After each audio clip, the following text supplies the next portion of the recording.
Bueno, bienvenidos hoy. Tenemos para ustedes una súper buena noticia.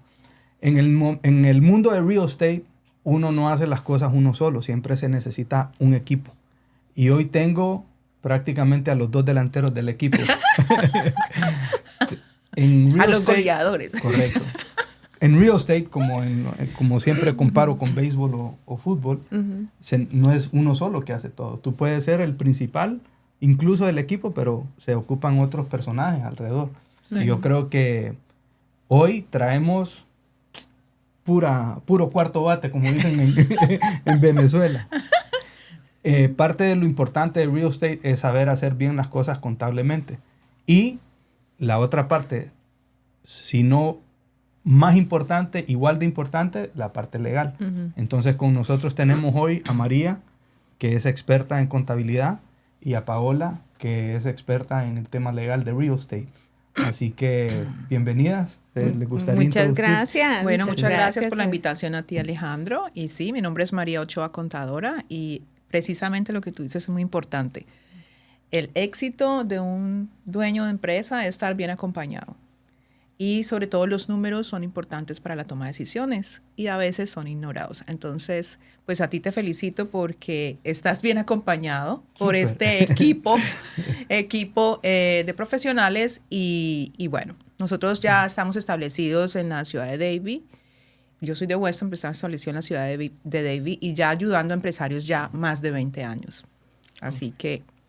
Bueno, yo soy abogada, mi nombre es Paola Vergara y soy abogada y chistosamente mi historia empezó con real estate. Yo empecé practicando con propiedad intelectual primero y después me di cuenta que, sí, la propiedad intelectual es simplemente una parte de las propiedades, pero la clásica, realmente como el fundamento del desarrollo de las leyes, se dio con real estate. Real estate es no sé si saben, pero real estate son los casos más antiguos. La jurisprudencia más antigua empezó con estas disputas entre tenant, que corrió un poquito la reja para allá, y entonces y todos esos casos son casos antiguos que marcan un precedente que todavía incluso aplican para decisiones corporativas, incluso para decisiones de propiedad intelectual. Entonces, yo empecé con propiedad intelectual y después, bueno, con cierres, estuve en la época del foreclosure con un abogado aquí muy prestigioso en Weston.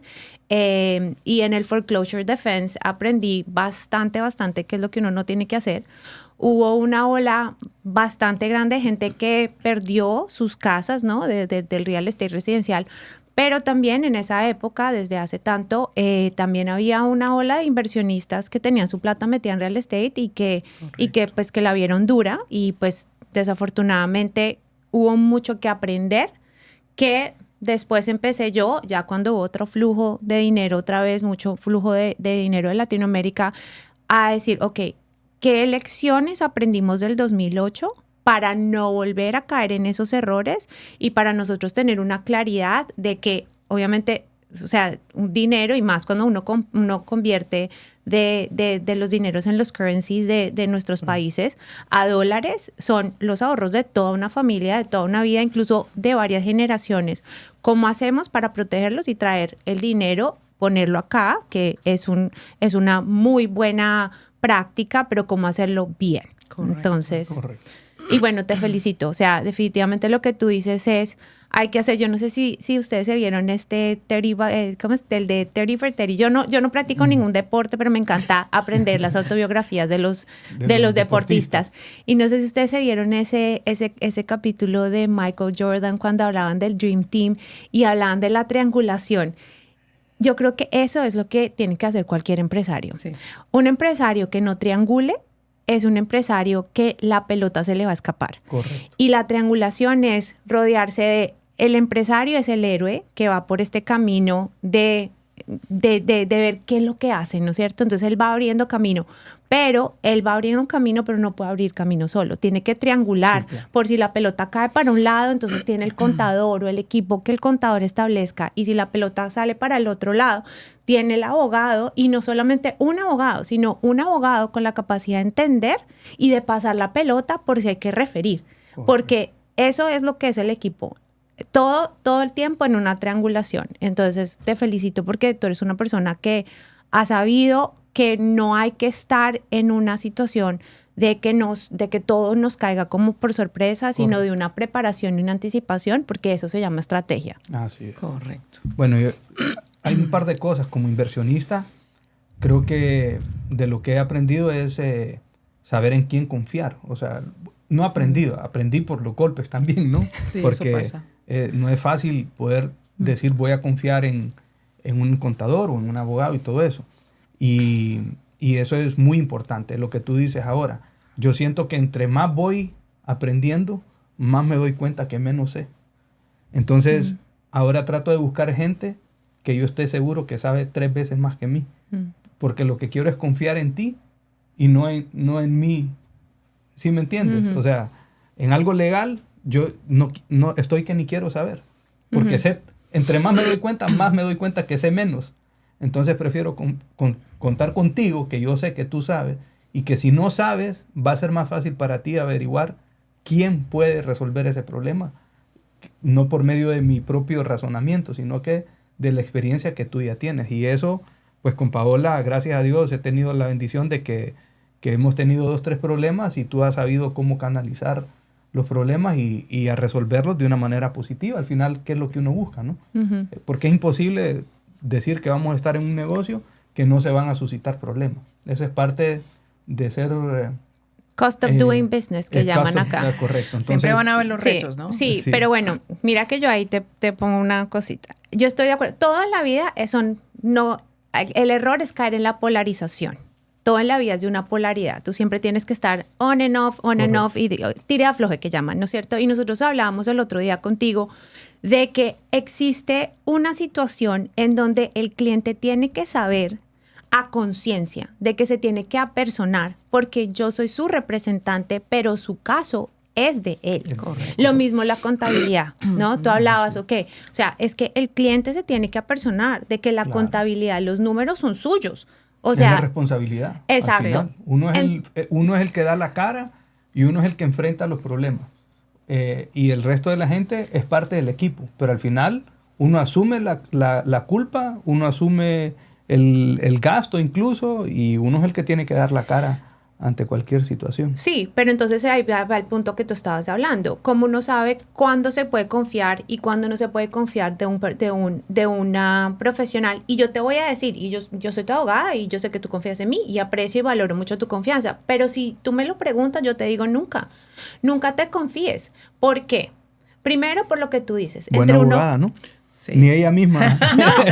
No, porque tú sabes, mira, lo que tú estás diciendo es cierto. Entre tú más sabes, más te das cuenta que menos sabes. Entonces, yo trabajo en una de las subespecialidades, digamos, más específicas del derecho, que es propiedad intelectual. Esa es uno como, digamos, del arte turmequé, pues, de la minucia. Y yo, por lo menos para las patentes, yo hago consulta con otro abogado. O sea, yo llevo casos de trademark y todo. Yo litigo patentes, pero, ¿sabes? Yo ya me he dado cuenta cuando tú te especializas y tú subespecializas que tú tienes que decir, un momento, ¿sabes qué? No estoy seguro. Permíteme, yo consulto y miro, porque hay particularidades. ¿Qué pasa? Yo me he dado cuenta que general practitioners, que practicantes como de una práctica general, que no tienen ese tipo como de conocimiento, digamos, más específico, sí le jalan a dar así de una vez, mejor dicho. O sea, te casan, te divorcian, te cierran la casa, te hacen el trust, te abren la empresa.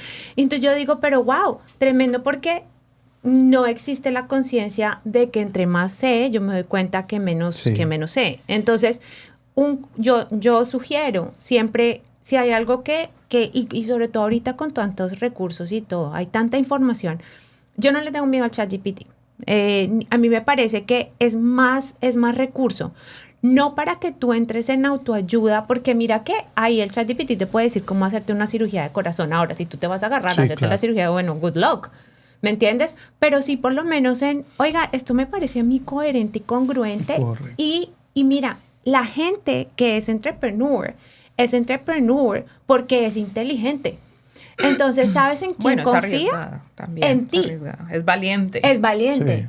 Pero tienen un cierto instinto, querida. ¿No te parece? Eso, pero es valiente, tienen un llamado. Sí, yo entiendo el punto tuyo, lo que querías decir, y es que los empresarios en algún momento, en sus inicios, se pueden poner muchos sombreros, porque están iniciando, porque no tienen los recursos. Pero a medida que su negocio crece, ese empresario tiene que entender que se tiene que acompañar. ¿Sí? Ya no se puede poner todos los sombreros, el sombrero de abogado, el sombrero de contador, el sombrero de que le hace la publicidad, el que va y edita Canva y todos los diferentes. No, si quiere crecer, lo que tú dices, no te sabes todo. En vez de es gastar un tiempo, vamos a decir que gastar un tiempo en, yo voy a aprender QuickBooks o cómo hacer los impuestos o cómo hacer un contrato de socios. Tú dices, yo me acompaño.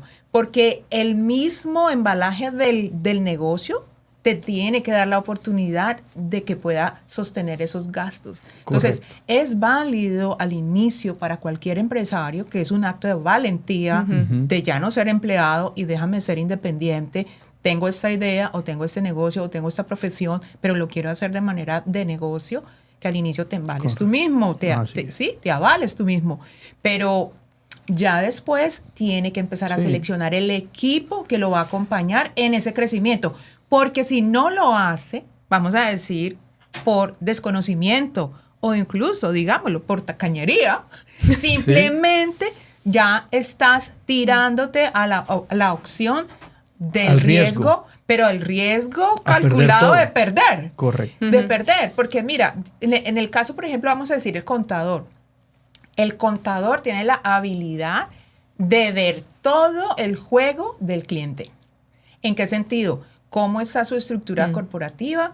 ¿Cómo están sus contratos con sus empleados? ¿Cómo está el contrato con sus proveedores? ¿Cómo está su relación de sus endeudamientos? ¿Cómo está la protección de sus bienes? Sí, puede ver todo. Y ahí tú puedes analizar, este cliente ya está empezando a tomar las opciones de sus acompañamientos o no. O decide seguir solo, pensando que a veces piensa que el contador se lo va a resolver todo. No. Por eso, por ejemplo, nosotros siempre nos acompañamos cuando tiene que ver con la parte corporativa de una abogada.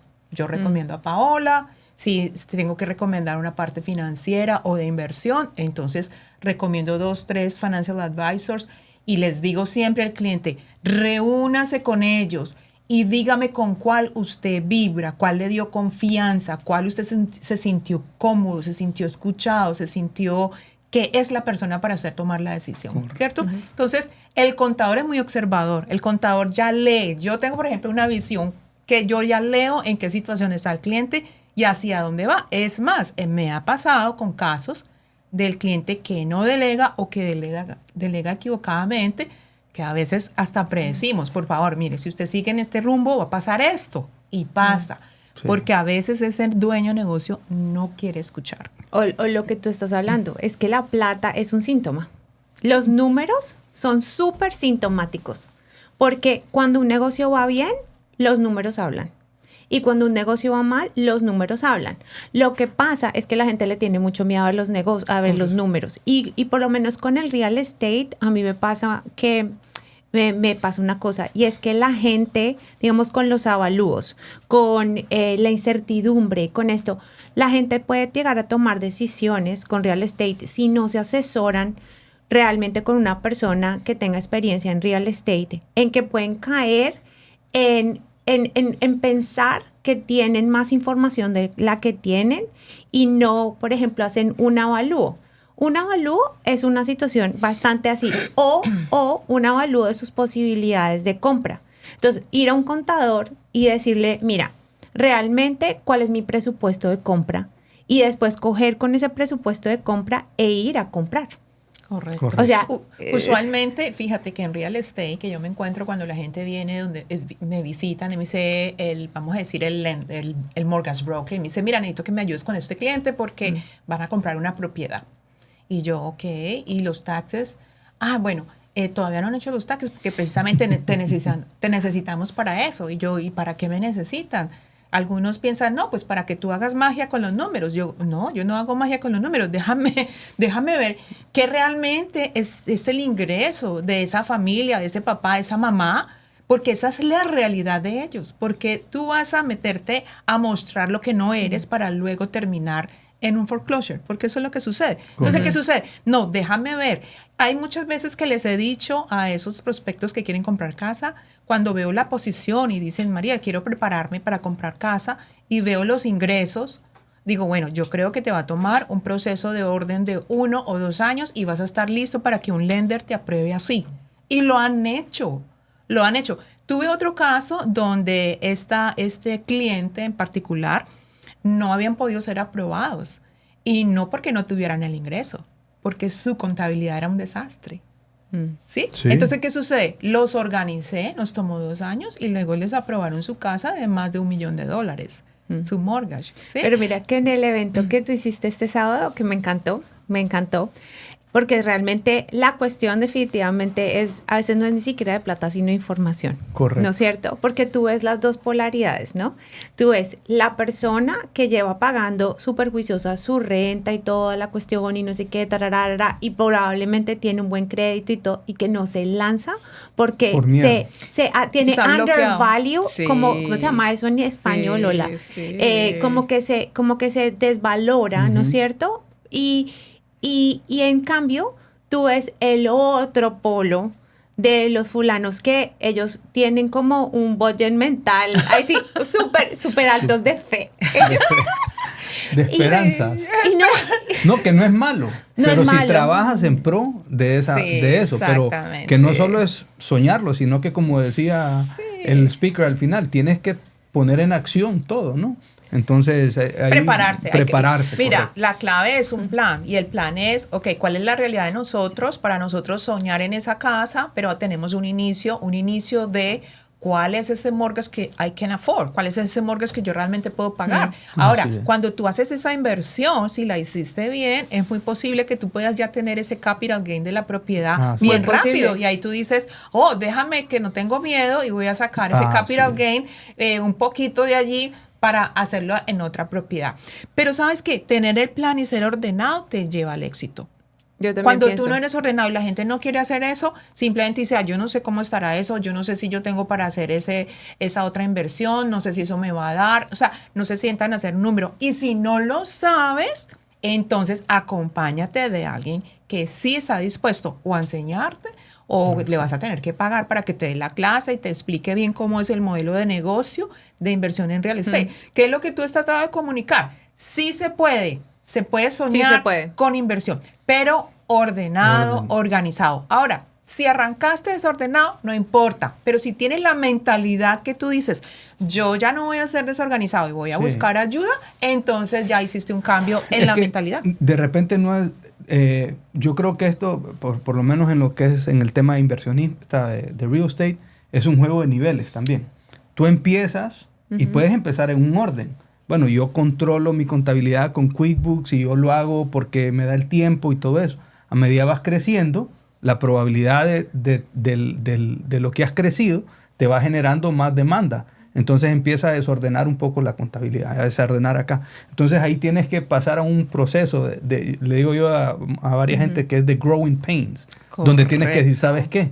No puedo seguir en el desorden. Tengo que parar un poco, ordenarme y planificar que si de 10 propiedades voy a pasar a 40, no puedo seguir con lo que tengo porque me voy a meter en un problema. Entonces voy a organizar con una contabilidad ya más estable, con una persona que no es mi tía o no es el vecino de la esquina, sino que como en este caso como tú, que te da más orden, una compañía seria, que obviamente vas a pagar ese conocimiento, pero te está dando otra plataforma para ir al siguiente nivel. ¿Sabes qué es lo que pasa? Y que yo tengo como un bonito feeling con real estate. Porque yo lo que me he dado cuenta es que el empresario genera una autoconfianza cuando hay evidencia pasada del éxito. ¿Sí me entiendes? O sea, por ejemplo, tú empiezas a caminar y entonces das 2 pasos y eso es evidencia de que tú lo puedes hacer, das 3 pasos y así. Los empresarios pasa lo mismo.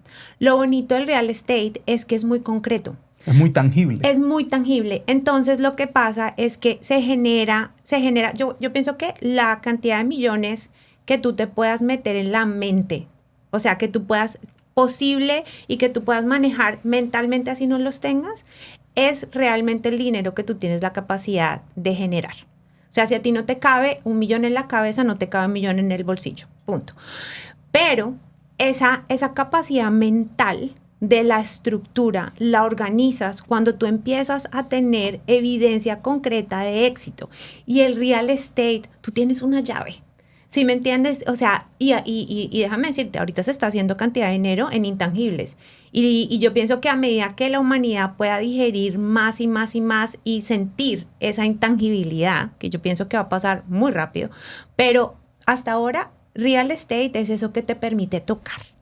Correcto. Y entonces tú tener esa autoconfianza. Entonces, ¿qué pasa? Cuando tú tienes un apartamento y 2 apartamentos y 3 apartamentos y no sé qué, tú los miras, los tocas y tienes una evidencia de ese éxito. Entonces, eso es lo que te permite ir a la parte siguiente. Y en cierta manera se te va quitando el miedo, porque lo estás viendo ahí. Claro. Que tu esfuerzo está en ese físico que se llaman propiedades. Y ahí va la posibilidad de mal o de bien.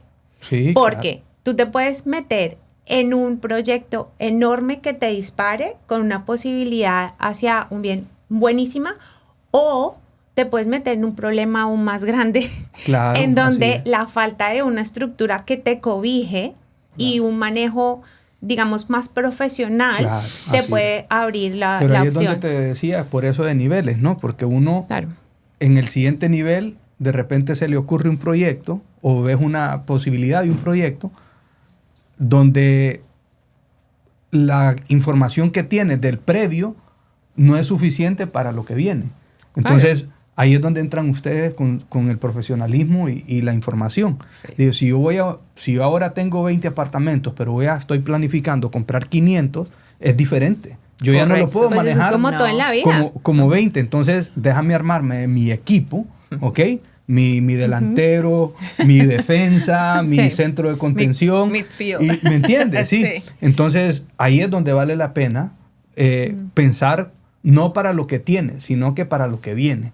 Y ahí es donde yo le invito a la gente que hagan las consultas con los profesionales y que no lo juzguen tanto por lo que invierten hoy en el profesional, sino que por la seguridad de la plataforma que estás formando para lo que viene.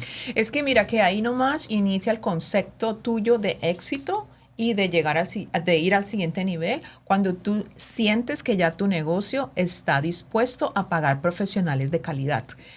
Porque al fin y al cabo no eres tú el que los paga, no es Alejandro, son tus empresas, porque tus empresas ya han crecido y están fortalecidas, que están dispuestas a pagar un nivel diferente de profesionales. Correcto. Y volvemos al punto inicio, porque no queremos decir que los que están empezando tienen que vamos a decir, iniciar con costos grandes. Por eso es factible ponerse varios sombreros. Correcto. Pero tu negocio, con los números, te va a hablar. Y él va a decir, ¿sabes qué? Estoy necesitando una oficina más grande. Ya no caben las 4 personas acá. El negocio te lo dice en números y en espacio. Y tú empiezas a soltar y a tener ese salto de fe, porque el mismo negocio te está indicando. Correcto. Si el empresario se acompaña en sus números, en saber cómo es ese año, entonces va a poder tomar decisiones en fe, pero con números. Claro. ¿Sí? Sí. Marita, preguntándote aquí un par de cosas para que nuestros oyentes también se puedan informar un poco. ¿Qué tan importante es tener una buena estrategia fiscal antes de invertir en real estate? Y fíjate que no solamente en real estate, en cualquier negocio, los dueños de negocio tienen que estar planeados, incluso saber cuál va a ser su utilidad el próximo año. La mayoría no lo hacen. No lo hacen. Mejor dicho, escapan a esta planeación. Sin planeación fiscal, tú es como un barco sin brújula. Correcto. ¿Sí? Entonces, ¿qué se recomienda? Primero, obtener una información contable precisa, unos estados financieros precisos, y de ahí hacer una planeación fiscal, es ver en dónde va a caer ese empresario, su empresa y incluso su parte personal de impuestos también. O sea que planearlo y hacerlo, sentarse a hacerlo. Okay. Pero en real estate, ¿qué se puede hacer o qué ves tú que el real estate te da un edge en el tema fiscal a la hora de invertir en propiedades? Bueno, para invertir en propiedades definitivamente pues tú tienes que estar preparado con esa inversión. Siempre te tienes que avalar de un lender que te va a avalar una parte. Si ya tienes todo el dinero pues está bien, pero la mayoría empieza obteniendo un mortgage y para ser aprobado por un mortgage requieres mostrar que tienes suficientes ingresos que van a sostener esa nueva deuda. Es importante saber en dónde vas a seleccionar esa propiedad, que muchas veces le ha pasado casos de mi oficina donde inversionistas del exterior incluso han invertido por recomendación del realtor donde comprar para, ejemplo, Airbnb, y se dieron cuenta que el área no era calificada para Airbnb y ahora mi cliente está engallado, como decimos, con una propiedad que no la puede rentar. Entonces es importante asesorarse de ese profesional, pero sobre todo ese proyecto que tiene del crecimiento, porque va a tener un capital gains a un punto. Hay una diferencia entre si es a corto plazo o largo plazo. Yo siempre voy a sugerir a un cliente, si usted decide vender muy temprano, trate de que me pase los 360 días para que nos vamos a un impuesto de capital gains a largo plazo, que es lo que sugiero. Okay. ¿Y qué errores has visto tú? Me imagino que no los puedes decir todos, pero ¿qué de los errores más comunes de los inversionistas, tanto inversionista pequeño, inversionista ya más experimentado, qué errores has visto tú que son más repetitivos a la hora de que le pudieran servir a la gente para tratar de evitarlo? En real estate, ¿correcto? Sí. Creo que seleccionar el realtor incorrecto es un punto, porque hacen la inversión en un sitio no apropiado. Les hacen, por ejemplo, traigo ejemplos, condos, y resulta que los condos tienen unas implicaciones diferentes, ¿sí? O compran en unas ciudades que tienen más regulaciones, porque al final si tú estás comprando como inversionista es porque le estás apostando a la renta. Vas a rentar tu propiedad, ya sea a nivel privado, a nivel comercial o tipo turismo Airbnb. Errores que no se registran como deben registrarse a nivel local, a nivel de condado y a nivel estatal e incluso a nivel federal.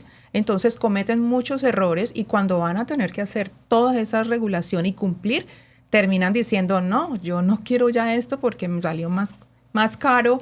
No sabía que yo tenía que cumplir con tanto esto. Usualmente el extranjero quiere apostarle a la renta de Airbnb y resulta que está súper regulado. Claro. Y ahí es donde fallan y gastan mucho dinero luego para poder estar al día con todas las regulaciones. Yo un error típico que veo que la gente comete mucho, y aquí entran también las dos partes de su profesión, es que la gente lo hace como que a título personal, compran la casa y la voy a poner a rentar y la llevan así, y al final del año tienen que hacer una declaración fiscal. Correcto. Y no saben qué hacer y la casa está a mi nombre, pero yo no he gastado, pero el dinero lo he depositado en mi cuenta personal y se les arma.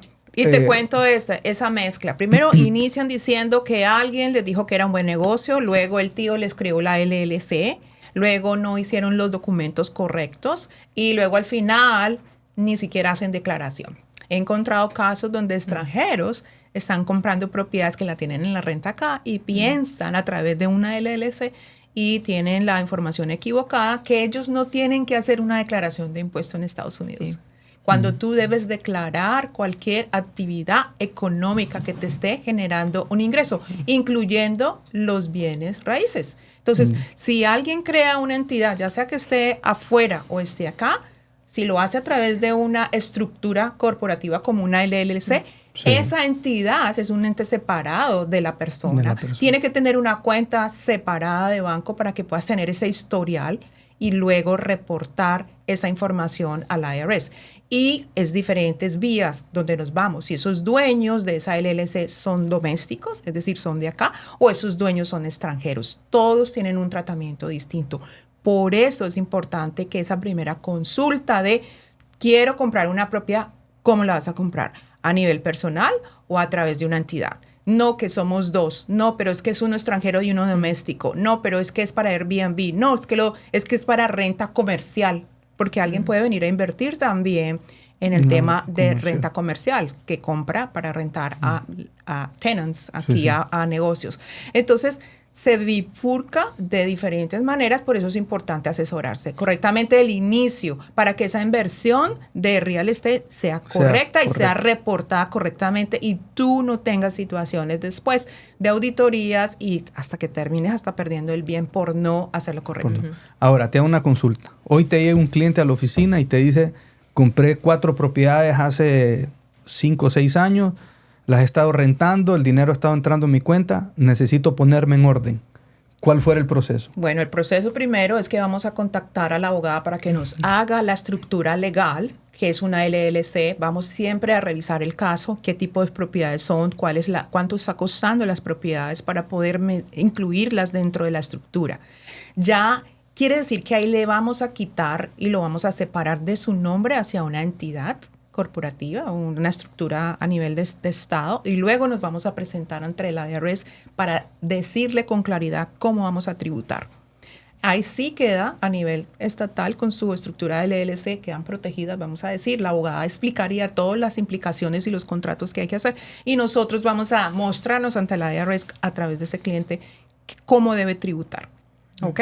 Entonces así ya se organiza, esa empresa va a tener su cuenta separada del cliente, ¿sí? Y ya incluso a través de su propiedad, dependiendo si el cliente es el mismo que las va a administrar, se pueden crear unas opciones de salario para él mismo si las está administrando. Entonces, hay mucha información que debe hacerse, pero no debe seguirlo haciendo a nivel personal, claro. No es lo recomendado. Te puedo dar casos donde alguien tiene una propiedad, está registrada, puede estar registrada a nombre del LLC, 2 propiedades, y un tenant, una situación de un animal con una herida hacia un tercero y al final terminó todo el mundo saliéndose la demanda, pero el único que quedó fue la LLC. Con los Airbnbs. Con los Airbnb. Entonces, ¿qué sucede? Cuando usted tiene propiedades, usted se tiene que acompañar de unos seguros cuantiosos para que le cubran si los tiene a nombre personal, porque lo puede seguir haciendo, que son los umbrella insurance, pero lo más recomendado, incluso por impuestos, es a través de una entidad y puede ser una LLC. Vuelvo y digo, hay mucha situación porque una cosa es doméstico, socios domésticos, y otra cosa es socios extranjeros. Ok. O sea que dentro de alguien que ya haya empezado y que esté un poco desordenado, también hay un norte, o sea, no hay que estresarse, sino que lo que hay que hacer es acercarse a los profesionales y buscar la guía correcta para enderezar el barco. Sí. Así que bueno, y Paulita, a ver, vamos a ver, te hago un par de consultas. Ya estoy lista. ¿Estás lista? Vamos pues. ¿Cuáles son los documentos o contratos que más importan en una transacción inmobiliaria? Ok, bueno, todo documento importa, todo lo que está escrito importa. Ahora, si tú me dices, solamente puedes decirme 2 cosas. Yo te diría, número 1, el contrato de compra-venta y número 2, el title insurance. A mí me gusta tratar el contrato de compra-venta como cuando uno pone fichitas de dominó y entonces cuando se ejecuta el contrato por todas las partes es como que tú dieras el golpe a la primera fichita porque eso hace un pum, pum, pum, pum, pum. Dominó. Yo recomiendo de mis épocas de title company, ¿no?, que la gente siempre que ejecute el contrato de compra-venta se siente y haga un highlight de todas las fechas. Porque resulta que en el minuto en el que se ejecuta, ahora, un contrato de compra-venta se ejecuta cuando la última parte firma. Eso es importante. Entonces, último firmó, o sea, último vendedor o comprador. Entonces firmó. Entonces, ¿qué pasa? Empezamos a generar, listo, el tiempo de inspección, tanto. Entonces, el tiempo de approval, tanto. Entonces, porque cada vez que tú pasas esos bloques de tiempo, tú estás acercándote y empujándote a que si tú no llegas a cerrar, entonces tú vas a tener que perder tu depósito o lo que es peor, proceder al closing y después ir con damages y toda la cuestión. Y hay una cosa muy importante y es que el real estate es único por naturaleza. El real estate, tú puedes tener 2 lotes, el uno al lado del otro. Y cada uno de esos 2, así se vean exactamente iguales, son únicos. O sea, tú no puedes estar, generalmente hay remedios que se llaman los remedios legales, que son en plata, y los remedios en equidad. Y los remedios en equidad son remedios que se hacen en una justicia para reparar a la otra persona cuando no hay una cuantificación. Resulta que cuando tú te ves afectado en tu real estate, hay remedios en equidad. Entonces, si una persona, por ejemplo, deja pasar el tiempo en el que tenía para la aprobación, para decir si lo aprobaron o no lo aprobaron para el préstamo, ¿no es cierto? Entonces, no, es que estamos ahí, que el banco no me dice que sí, que no, que sí. No dijo al otro día, después del tiempo que tenía para avisar o para rescindir de ese contrato, tiene que estar obligado a cerrar o pagar remedios. Entonces puede perder su depósito y quedar debiendo aún más plata. Y pues imagínate, por ejemplo, en el caso de una inversión, tú ya estás perdiendo tu plata. Ahora, eso, el contrato de compra-venta es como decir, esa carta de navegación. La otra cosa que es súper importante es precisamente el title insurance. El que nos ayudó a nosotros. El que nos ayuda a nosotros, sí, señor, es tu mejor amigo. ¿Por qué? Porque resulta que el title insurance está diseñado para proteger, y eso es una cosa que la gente a veces no entiende, y es que el title insurance protege al que compra, no al que vende. Y muchas veces, como existe esta cuestión de que en los diferentes condados el comprador o el vendedor escoge no sé qué, si se más, bueno, y paga el title insurance, ¿no es cierto? Eso es un seguro de título. Lo que hace ese seguro es que si por X o por Y, porque en el proceso del cierre se hacen como unas búsquedas para ver que si hay un lien, no sé qué, porque se supone que el vendedor le tiene que pagar un unencumbered, o sea, como quien dice un título limpio al comprador. Pero por X o por Y, cosas que pasan, hay algún defecto de título. Esa compañía de aseguranzas lo que hace es que protege a este nuevo dueño, va y resuelve ese defecto de título, y después, por unos métodos que se llama subrogación, que es como básicamente va y busca al responsable del defecto, porque eso es otra cosa que los vendedores preguntan, que yo digo, ay, Dios mío, que, ay, no, entonces pues súper, porque pues si hay un lien, entonces el seguro resuelve, sí, el seguro resuelve y después va y le da fuete. O sea, esto aquí no, las compañías de seguro no son tontas. Entonces, ellos sí resuelven, le resuelven al comprador y después van y empiezan una investigación. Exacto. A ver qué fue lo que pasó. ¿Quién fue? Y hacen... Pero para una persona, por ejemplo, que esté comprando, eso es clave. Claro. Tú tienes que asegurarte que primero que estés con una compañía legítima. Vayan y miren a ver si está listado con el fund. O sea, dependiendo de los estados y todo. Porque si tú te vas a comprar un title insurance que después no te va a resolver, bueno, ni para qué. Claro. O sea, ¿no? ¿Contamos la historia? Bueno, hágale a ver. Entre el proyecto que tenemos en Lehigh, nosotros compramos 100 y pico de terrenos. En el proceso, yo siempre que compraba un terreno, decía, no, yo pago el closing title, porque quería controlar, asegurarme de que el closing insurance se pagara. El title insurance, perdón, se pagara.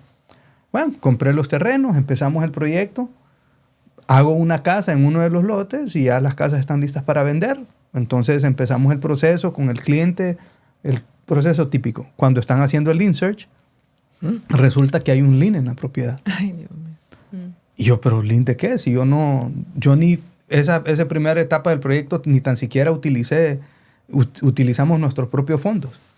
Nos venimos dando cuenta que la gente que nos vendió el terreno a nosotros, un día antes del cierre, sacó un préstamo dentro de la propiedad. Ay, ya. Cuando yo voy a cerrar, ellos ya habían hecho el lien search, porque lo hacen 3 días antes, 2 días antes. No, antes, porque se cierra el contrato y es que esa es la cosa, que es lo que yo te digo, se ejecuta el contrato. Tú le mandas ese contrato a la compañía de títulos y la compañía de títulos lo primero que hace es hacer el title search, es lo primero que se hace. ¿Por qué? Porque resulta que, yo no sé si tú te acuerdas en tus closings, pero cuando tú empiezas a ver los back and forth de todos los documentos en el closing, tú vas a ver una cosa que se llama el title commitment. Y en el title commitment, que es básicamente una promesa cerrada. Una promesa de aseguranza. Y ahí es en donde la gente se equivoca. Resulta que el title commitment es básicamente un resumen de los defectos que se tienen que resarcir para que la compañía de seguros asegure. Entonces, tú empiezas ahí a ver, ¿qué pasa? ¿Qué fue lo primero que se hizo? el title search, de dónde salió el title commitment. Las compañías aseguradoras, y ahora con la inteligencia artificial se va a ver mucho mejor, porque ellas hacen como un refresh, ¿sí? Y los sistemas están cada vez mejores. Pero de todas maneras hay cosas que se toman cierto tiempo. Se ve desafortunadamente mucho, por ejemplo, en propiedades que están bajo distress o en propiedades que están bajo distress por situaciones de las familias. Por ejemplo, ¿qué? Probate. Entonces, cuando uno tiene que, la gente que esté comprando, yo digo, bueno, hay oportunidades y las circunstancias de la vida generan muchas oportunidades en real estate. Sí. Pero uno tiene que tener como campanita, ¿sí? Porque si hay una situación en donde se está vendiendo una propiedad a un muy buen precio, porque, por ejemplo, las partes se están divorciando, bueno, hay que abrir el ojo, porque ahí va una señora furiosa o un señor furioso y coge y se pone y va y saca, no sé, un carro, una cosa, y pone pasa. Como colateral. Se enloquecen con la tarjeta. Ahí se demora, claro. No, sí. Y se demora, entonces ponen como colateral la casa y claro. Se ejecuta el contrato, se esperan 5 días y van y cogen un préstamo. Correcto. Y ponen, y digamos el mortgage, porque los recordings esos todavía se demoran un poquito. Sí. Entonces, ese tipo de cosas. O en probate también, ¿por qué? Porque tú puedes tener una lista de beneficiarios, se murió el abuelo y todos los tíos están heredando y no sé qué, pero no falta la tía que mire que está y que se vacaciona y va y se pide el préstamo de la vacación, se va para Ibiza y resultó que puso como colateral a la... Bueno, lo que nos pasó, el tipo o la gente que me vendió el terreno, un día antes del cierre, sacaron un préstamo. ¿Y se fueron para Ibiza? Y pues no sé. Sacaron entonces un préstamo, pero ya no con el terreno, sino con la casa que tenías ahí construida. Era un préstamo pre-construction. Wow. O sea, ellos estaban diciendo que ellos iban a construir. Es que la gente que anda... Entonces, bueno, ahí me contactaron y mi reacción normal fue, bueno, yo tengo title insurance y no resulta que el title insurance tampoco es como que está desesperado por pagar. Y entonces me llamaron. No, bueno, el title va a resolver. No llamé ni nada. Dije, el problema del title company. Como a las 2 semanas, ¿qué pasa? Que no cerramos en la casa, que están pidiendo una extensión.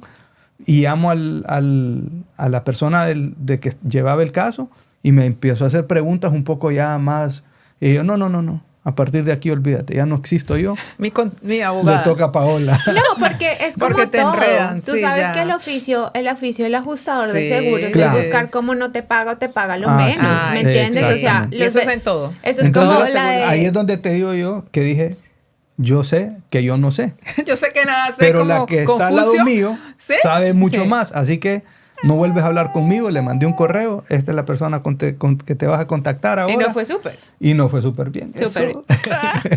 Gracias bueno, así como caso cerrado, ¿cómo era caso cerrado. Bueno, así que para cerrar, porque... Un minuto, Paola, porque Paola se espanan. Ya van a llegar a la media hora. Bueno, hágale pues. ¿Qué consejo legal le dieras a alguien que está en el proceso de su compra de su primera casa?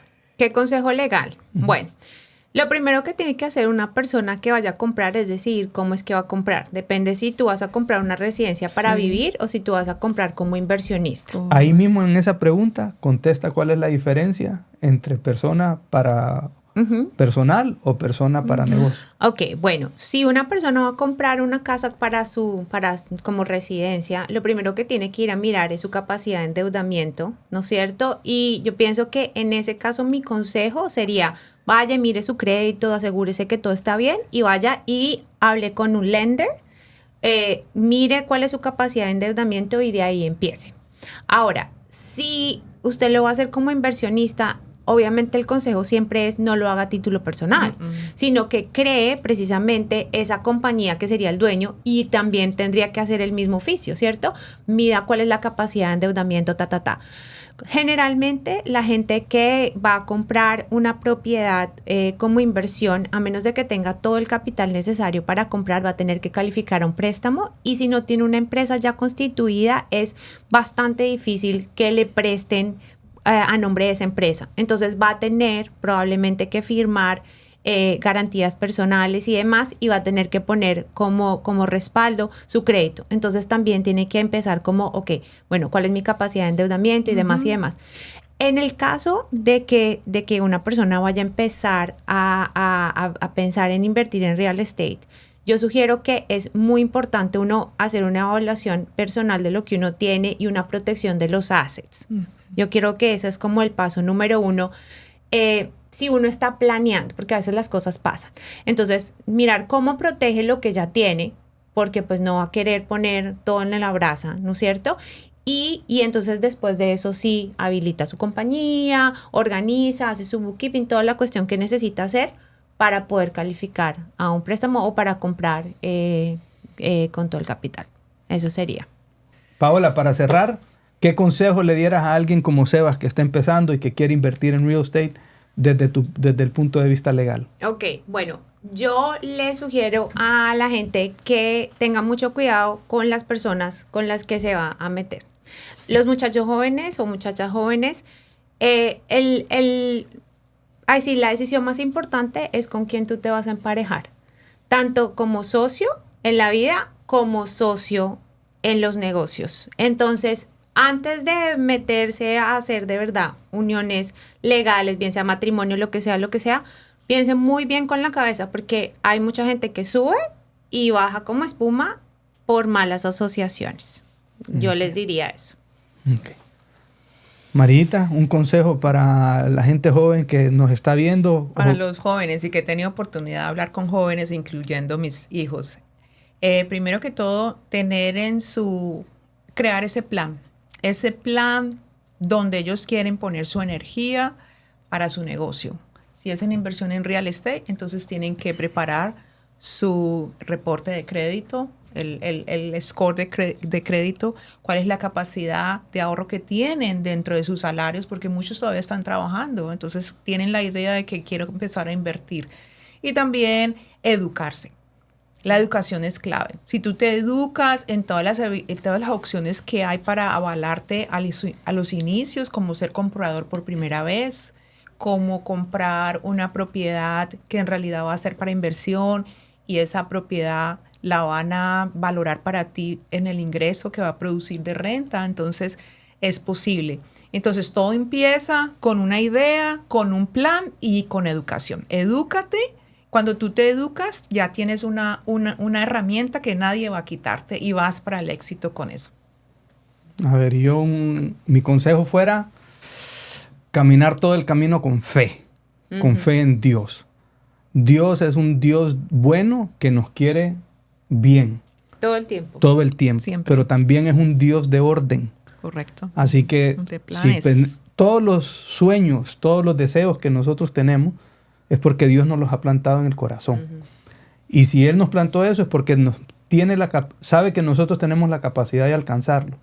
Eso no significa que va a ser fácil, eso no significa que es alcanzable rápido, eso significa que tenemos la capacidad de trabajar con orden, con determinación y con disciplina. Sí. Así que el resultado siempre va a ser diferente y las bendiciones que están para cada uno de nosotros están allí. Solamente tenemos que levantar la mano y bajarla. Y para bajarla tenemos que ser meritorios de aquello, con plan, con organización y con propósito. Las cosas tienen que tener un propósito de servicio a los demás también. Muchas gracias por venir.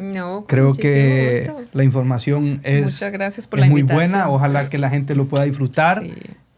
Danos un poco más de a dónde estás ubicada, número de teléfono, cómo la gente te pudiera contactar en caso de que de repente mis 4 seguidores estén sin contador. Mira, pero que te quemas, oye, ¿cómo así? ¿No? El millón de seguidores. 4 llevamos. Cántame la canción esa que yo también quiero mi primer millón de seguidores. Bueno, de nuevo, mi nombre es María Eugenia Ochoa, contadora. Me pueden encontrar en www.oqbcaccounting.com. Mi teléfono de mi oficina es 954-862-1717 y también me pueden seguir en Instagram, @OQBC_accounting, porque ahí van a encontrar tips para los dueños de negocios e información valiosa. Estoy en la ciudad de Davie y como les dije, ya más de 20 años ayudando a empresarios en el sur de la Florida. Okay. ¿Y yo? Bueno, mi nombre es Paola Vergara. Me encuentran en vergaralegal.com. Nosotros no solamente asistimos con la parte transaccional, Obviamente siempre deseamos que todo salga bien, pero a veces no. Entonces yo también tengo un equipo de litigio, de litigantes. Si cualquier cosa se les ofrece, vergaralegal.com, ahí me encuentran. Es lo más fácil. Hay un sitiecito donde dice Contact Us, ponen sus datos y nosotros después nos comunicamos. Ok, bueno, pues muchas gracias. Ojalá les haya servido la información y acuérdense, rodéense de gente que sepa más que ustedes. Ese es el éxito garantizado para poder crecer. Así que... Muy chévere. Muchas gracias. Gracias. Seguimos. Nos vemos la próxima. ¿Seguimos por qué, Sebas? Porque hasta el cielo no paramos. No, pero con ganas, papá. Es que yo te escucho muy fuerte. Perdón. Dale pues, seguimos. Porque hasta el cielo no paramos. Eso. Bueno. Muy chévere. Bueno. Muy chévere. Oye, tiene muy buen...